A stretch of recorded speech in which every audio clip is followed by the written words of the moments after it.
मौला जट को जब देखने के लिए आएँगे हमारे ड्रामा बीन, तो उनको लगेगा कि वो फ़िल्म ही देख रहे हैं, लेकिन वो थिएटर की शक्ल में होगी। कमर्शियलिज़्म का तड़का भी होगा, रोमांस का तड़का भी होगा, ट्रेजेडी का भी तड़का होगा। ये बहुत ज़्यादा डिफ़िकल्ट है बिकॉज़ फ़िल्म जो है वो कट टू कट बनती है। थिएटर एक ऐसी चीज़ है जिसमें हमें लाइव परफ़ॉर्मेंस देनी होती है, इसमें गलती की गुंजाइश नहीं होती। थिएटर पे लाफ्टर है और इसमें ट्रेजेडी है, रोमांस है, सारा कुछ है। उस स्क्रिप्ट को फ़िल्म से लेकर थिएटर में कन्वर्ट करना ये भी एक बहुत बड़ा चैलेंज था। हम मिक्स डायलॉग्स जो से हैं दोनों जो उस फ़िल्म में फर्स्ट फ़िल्म में भी थे, वो भी होंगे, ये भी होंगे और कुछ थिएटर के भी डायलॉग होंगे। जो रूटीन में बिज़नेस होता है, उससे इसका मेरा ख़्याल है 10 गुना ज़्यादा बिज़नेस होगा इंशाअल्लाह।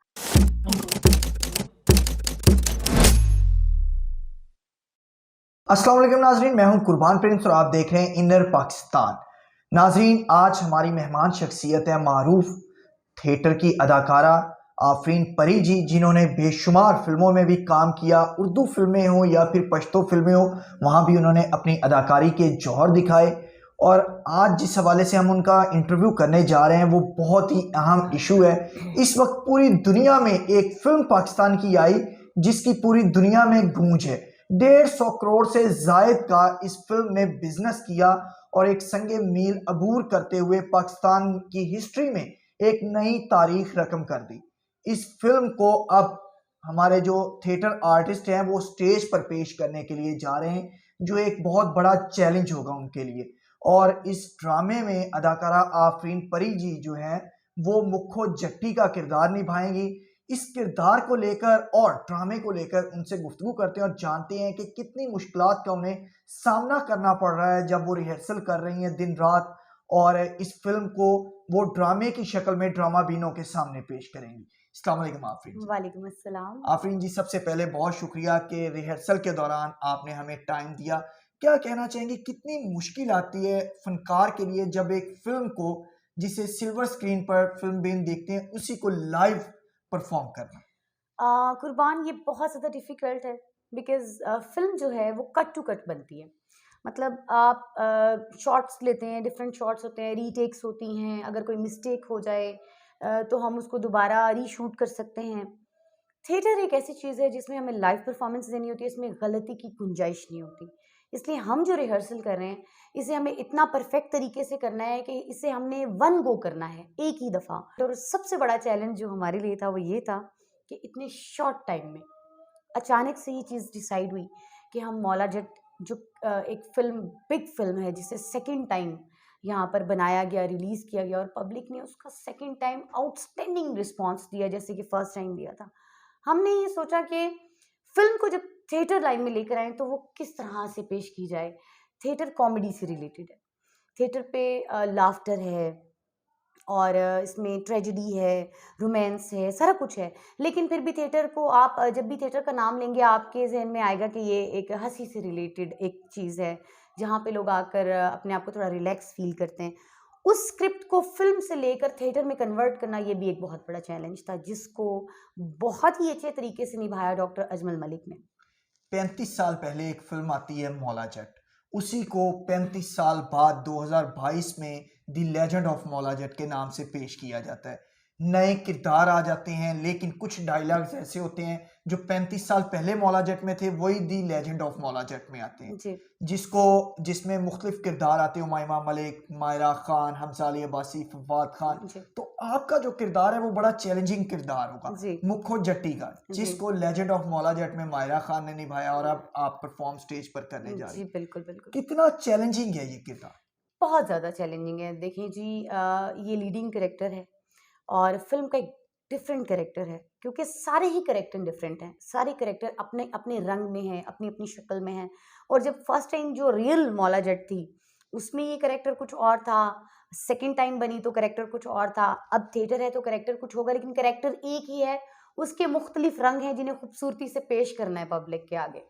मुखो जट्टी बड़े खूबसूरत डायलॉग फिल्म में बोलती है the ji. Legend of Maula Jatt में, जिसमें एक जगह पे मौला जट गिरा हुआ होता है और वो आकर कहती है उसको कि वे मौलिया उठ, इन्होंने 10 10 में में तेरी तेरी पक्की पक्की पक्की। पक्की तो मशूका। इसी तरह के जो जी। रोमांटिक डायलॉग होंगे वो भी ड्रामा बीनों को ड्रामे में जी देखने को बिल्कुल, मिलेंगे। हम मिक्स डायलॉग्स जो से हैं दोनों जो उस फ़िल्म में फर्स्ट फ़िल्म में भी थे, वो भी होंगे, ये भी होंगे और कुछ थिएटर के भी डायलॉग होंगे जैसे कि आपने इन्हें याद रखा और कुछ मौला जट की जो थे डायलॉग्स जो आपको और हमें अभी तक याद हैं। इसी तरह कुछ डायलॉग्स ऐसे होंगे जो थिएटर से रिलेटेड होंगे और आपको याद रहेंगे। जब ड्रामा बीन देख रहे होंगे तो उन्हें कहीं भी ऐसी झलक तो नहीं लगेगी कि नहीं ये रूटीन वाइज ड्रामा है, नहीं, नहीं, नहीं, नहीं, ये रवायती टोटली जुगतबाजी है, बल्कि या फिर डिफरेंट हट के एक ड्रामा उनको देखने को मिलेगा, एक कहानी उनके जहनों में चल रही होगी जी, और जी। उसी तरह की पिक्चराइजेशन चल रही जी, होगी। मौला जट को जब देखने के लिए आएँगे हमारे ड्रामा बीन तो उनको लगेगा कि वो फ़िल्म ही देख रहे हैं। लेकिन वो थिएटर की शक्ल में होगी। होगी डिफरेंट लेकिन होगी थिएटर की शक्ल में, होगी मौला जट ही, रूटीन का वर्क बिल्कुल नहीं है। क्योंकि अगर वो वर्क होता तो हम इसका कोई भी नाम रख सकते थे, उसके लिए हमें मौला जट रखने की क्या ज़रूरत थी। यही तो एक चैलेंज है कि मौला जट कितने टाइम इसने काफ़ी टाइम लिया। आपको पता है बनने में, रिलीज़ होने में।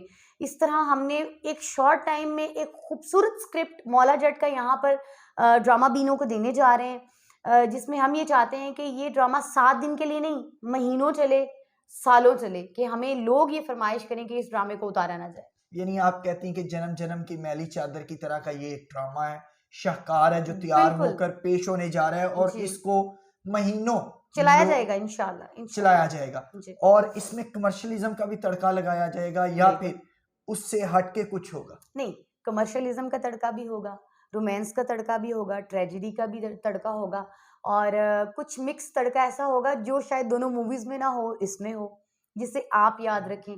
थोड़ा-सा डिफरेंट कैरेक्टर्स होंगे और थोड़ा-सा मिला-जुला माहौल होगा जो कि पब्लिक लाइक करती है। आफरीन परी का जब नाम आता है लोगों के जहनों में तो कमर्शियलिज्म का तो एक अंग आ जाता है थिएटर का, जी, लेकिन इसके साथ साथ उनके जहनों में ये भी आता है कि एक बेहतरीन फनकारा, जिस तरह इससे पहले आपने शालीमार में कुछ ड्रामे किए, जी। तमासील में आपने एक ड्रामा किया जिसको कराची की कास्ट भी देखने के लिए आई बिल्कुल, मुझे और याद उसके बाद कुछ लोग जो थे वो आप दीदा हो गए, ऐसे जज्बाती जी, जी, मनाजर जी, थे। बिल्कुल, बिल्कुल। तो इस ड्रामे में मौला जट में भी कुछ ऐसा देखने को मिलेगा? जी, बिल्कुल, बिल्कुल। मेरा जो कैरेक्टर है मैं आपको बिल्कुल एतमाद से ये कह सकती हूँ कि मैंने अपनी लाइफ़ में बहुत अच्छे-अच्छे कैरेक्टर्स किए, मैं ये नहीं कहती। मुझे डॉक्टर अजमल मलिक ने, नसीम विकी साहब ने, नाहिद जो हमारी मेरी मेरी उस्ताद भी रही हैं, ठीक है? उन्होंने बहुत ही खूबसूरत कैरेक्टर्स करवाए, ऐसे जिन्हें मैं हमेशा अपने करियर में याद रखूँगी। देखिए, हर बंदे का एक टाइम होता है, अपने जब वो ऑफ करता है, तो वो अपने बहुत सारे खूबसूरत कैरेक्टर्स को ये उन कैरेक्टर्स में से एक बेहतरीन कैरेक्टर होगा जिसे मैं याद रखूँगी। ये मेरा बेहतरीन रोल है, जिसे डॉक्टर साहब बड़ी मेहनत कर रहे हैं मेरे ऊपर और वो जो चाह रहे हैं मैं कोशिश कर रही हूँ कि वैसा ही परफ़ॉर्म करके आऊँ। क्योंकि डायरेक्टर को भी कुछ एक्सपेक्टेशंस होती हैं जो उसने अपने ज़हन में सोचा होता है, जो उसके स्क्रिप्ट में होता है, जो उसके माइंड में चल रहा होता है, उसी चीज़ को एक कैरेक्टर की सूरत में अपने अंदर उतारना, खुद को उसमें ढालना, ये बहुत मुश्किल होता है। हम सब मिलकर ये कोशिश कर रहे हैं कि जो एक्सपेक्टेशंस उनकी हमसे हैं हम उस पर पूरा उतरें ताकि हम पब्लिक को वो तमाम चीज़ें दे सकें जैसे कि थिएटर को आहिस्ता-आहिस्ता बेहतर करने की कोशिश की जा रही है। अच्छी स्क्रिप्ट और अच्छी लाइन्स और अच्छे आइडियाज़ उनमें से एक ये मौला जट होगा, जिसे वो याद हमारे रखेंगे। यहाँ कुछ फिल्में ऐसी होती हैं कि जो 25-30 लाख रुपए में फिल्म तैयार हो जाती है, 50 लाख में फिल्म तैयार हो जाती है, लेकिन the legend of Maula Jatt film जो थी वो उस पर तकरीबन एक मोहतात अंदाजे के मुताबिक 40 करोड़ रुपया लगा। जी, एक बाकायदा नया जो है वो गांव बसाया गया, बनाया जी, गया मसनूई, और उसके बाद वहां पे शूटिंग की गई। जी। तो इसके लिए भी कुछ नया सेट डिजाइन जी, किया जी। जाएगा, सिचुएशन जो है वो सिचुएशन के मुताबिक सेट चेंज होंगे, अ, क्रिएशन होगी कुछ। जी, सबसे पहली बात ये कि सब लोग आपको मौला जट के कैरेक्टर्स में नज़र आएँगे। लाइक मेरी ड्रेसिंग सेम आसिया बेगम जैसी होगी और महक नूर की ड्रेसिंग सेम दारो नथनी का कैरेक्टर था जैसा सेम वैसी होगी। मौला जट की कैरेक्टर में जैसे हामिद रंगीला हैं, उनकी ड्रेसिंग वैसी होगी और नूरी नत के कैरेक्टर में हमारे शाहिद खान साहब हैं, उनकी ड्रेसिंग सेम वैसी होगी। जैसी अब हमने इस चीज़ का ख़्याल जैसे कि आप देखें मॉड दौर चल रहा है, इसमें मैक्सीज़ पहनते हैं, हम लोग लहंगे पहनते हैं, डिफरेंट ड्रेसिंग होती है। जो ड्रेसिंग इस मूवी में थी, हम वो ही ड्रेसिंग कर रहे हैं। अगर वो ब्लैक एंड व्हाइट ड्रेसिंग थी, तो हम ब्लैक एंड व्हाइट करेंगे। हमारे हेयर स्टाइल्स सेम वैसे होंगे, जैसे वो थे उस टाइम के वो कर्ल्स और वो प्रॉपर वो मांग और वो प्रॉपर उस टाइप के ड्रेसेस होंगे। सॉन्ग्स हम लोग जो मूवी में थे उससे रिलेटेड अपने कैरेक्टर के साथ अटैच सॉन्ग्स ले रहे हैं। जैसे कि पेयर में सॉन्ग थे, मौला जट का कैरेक्टर किया, फिर जैसे मुखो जट्टी का मैं कैरेक्टर करी हूँ, इसमें जो सॉन्ग्स थे उससे रिलेटेड सॉन्ग भी होगा और इस तरह महक भी करेंगी। हर चीज़ उसके मुताबिक है, कुछ भी हम लोग उससे हट कर नहीं करेंगे। आपका उर्दू एक्सेंट है, तो पंजाबी बोलते हुए मुश्किल नहीं होगी कि इतने प्योर किस्म के पंजाबी डायलॉग, और जिस तरह से मौले के आगे खड़ी हुई दारो नतनी अलग से डायलॉग बोल रही है और मुखो जट्टी अलग से बोल रही, मुश्किल पेश आई है डायलॉग्स को याद नहीं, करते हुए? बिल्कुल भी नहीं। मुश्किल मुश्किल याद करने में ऐसा है कि हम लोग इतनी ज़्यादा रिहर्सल करते हैं कि डॉक्टर साहब हमें हमारे जो डायलॉग्स हैं वो व्हाट्सएप करते हैं बाकायदा। जो रिहर्सल अब मैं आज करूँगी, वो जितनी लाइन्स मैंने बोली होंगी वो बाकायदा असिस्टेंट डायरेक्टर उसको लिखेगा। लिखने के बाद वो घर जाकर या यहाँ पर ही मुझे उसको प्रॉपरली व्हाट्सएप भी करेगा। यहाँ पर रिहर्सल करने के बावजूद उसे मैं जिस वक़्त भी मुझे टाइम मिलता रहेगा, जैसे-जैसे चाहे मैं कोई भी काम कर रही हूँ, उसे मैं हैंड फ्री के ज़रिए सुनती रहूँगी ताकि उसे मैं बाकायदगी से याद कर अच्छा। सकूँ। फिर मैं कल आकर उन डायलॉग्स को परफेक्टली यहाँ पे जब करूँगी तो मेरी नेक्स्ट रिहर्सल होगी। यानी कि काफ़ी मेहनत हो रही है। The legend of Maula Jatt ने 150 करोड़ का बिजनेस कर रही है। जी।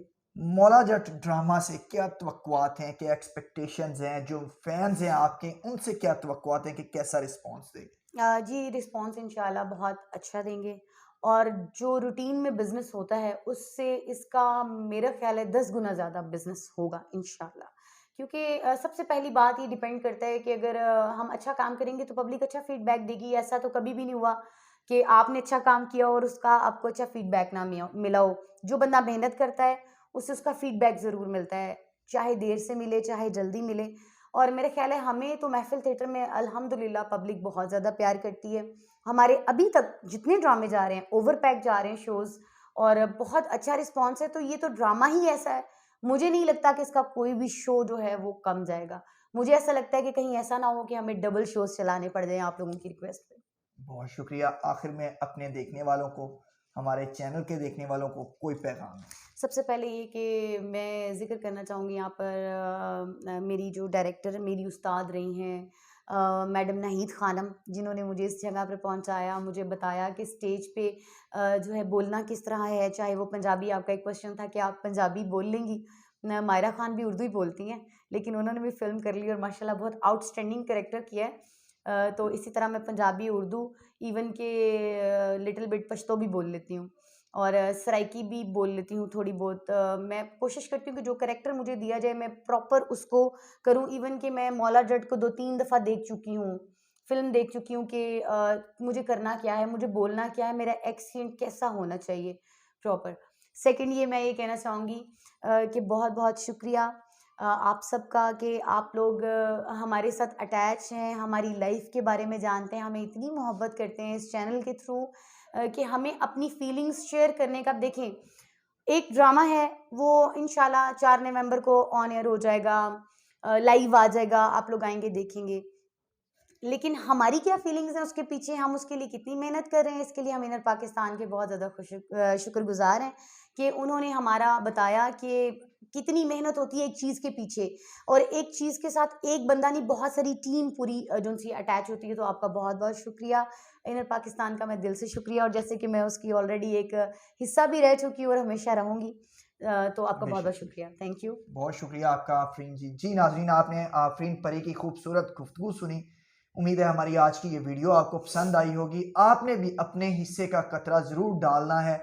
महफिल थिएटर में आना है 4 तारीख को और आकर मौला जट ड्रामा देखना है और उसके बाद अपना फीडबैक भी देना है। वो आप अपनी फेसबुक पे भी लिख के कुछ दे सकते हैं, फीडबैक कमेंट्स करके दे सकते हैं और बताना है कि ड्रामा आपको कैसा लगा, कैसी हमारे प्यारे फनकारों की ये काविश लगी, किस तरह से उन्होंने 2.5 घंटे की फिल्म को ड्रामे की शक्ल देकर लाइव आपके सामने परफॉर्म किया। इसी के साथ मुझे कुर्बान प्रिंस को दीजिए इजाजत। अल्लाह ने के बाद।